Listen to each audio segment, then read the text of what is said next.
Well, I really felt a strong nudge and joined the team in our mission to the Copper Canyon in Mexico.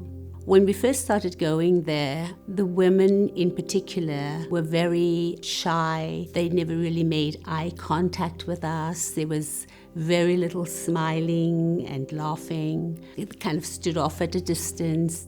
Over the years, we have just seen that completely changed. One of our team gave a testimony, and in that testimony, she described the abuse,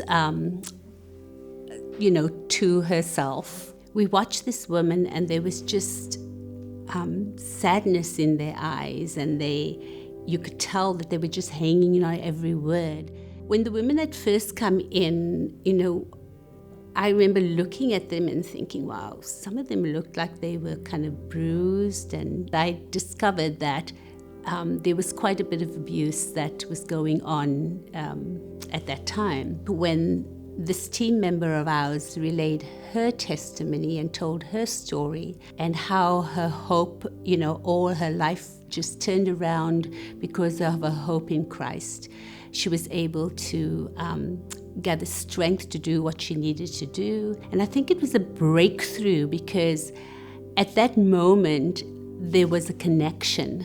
They understood that, we come from a foreign place, but we're just women. We're the same. It doesn't matter where we come from. And I think that realization just broke down so many barriers. She said, if anybody would like prayer, just stand up and somebody will come over and pray with you.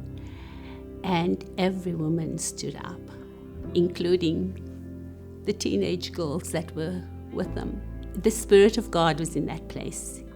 There was emotion, there was crying, there was just sometimes just silence of, little groups standing around and just holding someone who was obviously hurting. I think from that moment, the relationship just really became stronger every time we went back. More and more women would come. I think as we start to think about our lives post-pandemic, this is such a great opportunity for us to recharge and redefine how we approach life going forward. So for any of you who are thinking of going on a mission, think about how you would be glorifying God. I found that when you point to the nations and how much need for Jesus there is, the choice is clear. You can go on a vacation and you have a fantastic time. Your holiday's usually over sooner than you hoped it would be, and you go home and 2 days later it's just a distant memory. Yet, if you go on a mission and you have impacted lives, you have been of service to others, you've thought outside of yourself, that is something that lives on forever.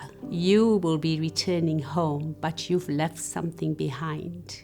You've left behind a sense of hope for people. You've left behind a sense that we are not alone. Others out there know that we're here. We're not forgotten. There are people out there who love us. And there's nothing sweeter than that. So I pray when you get that nudging, when you get that call, you will trust that if God calls you, He's not going to leave you stranded. He's going to do the heavy work. And He's going to be with you. He'll go before you. And your life will never be the same.